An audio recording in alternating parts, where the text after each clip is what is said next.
রাতের অন্ধকারে রাস্তার ধারে দাঁড়িয়ে থাকা একটি মালবোঝাই ট্রাকের ত্রিপল খুলে চাল ও রিফাইন্ড তেল চুরির ঘটনায় তপ হয়ে তদন্ত শুরু করেছিল আসানসোল দুর্গাপুর পুলিশ কমিশনারেটের কুলটি থানার বরাকর ফাঁড়ি পুলিশ।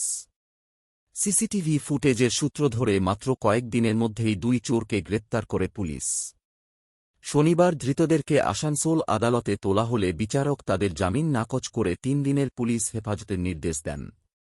পুলিশ সূত্রে জানা গেছে, গ্রেপ্তার হওয়া দুজনের নাম হল কুলটি থানার বরাকরের মাদ্রাসি পাড়ার বাসিন্দা শেখ গুড্ডু এবং গৌতম রুইদাস ওরফে বলতরিয়া।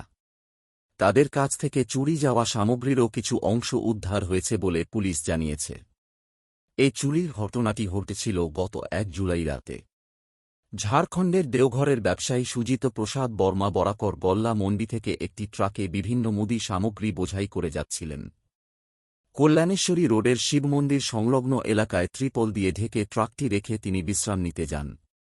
পরদিন সকালে এসে দেখেন ট্রাকের ত্রিপল খোলা এবং সেখান থেকে 26 কেজি ওজনের 4 বস্তা গোবিন্দভোগ চাল ও 4 কার্টুনে থাকা 100 প্যাকেট রিফাইন্ড তেল উধাও। তিনি গোটা ঘটনাটি জানিয়ে কুলটি থানায় লিখিত অভিযোগ দায়ের করেন।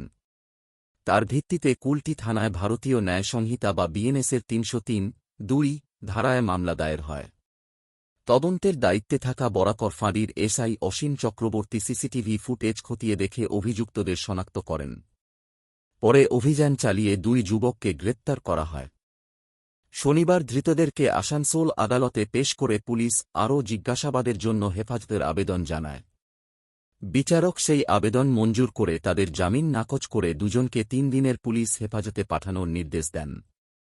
এই চুরির ঘটনার সঙ্গে আরও কেউ জড়িত কিনা এবং চুরি হওয়া বাকি সামগ্রী কোথায় পাচার হয়েছে তা তদন্ত ও ধৃতদেরকে জেরা করে জানার চেষ্টা করছে পুলিশ।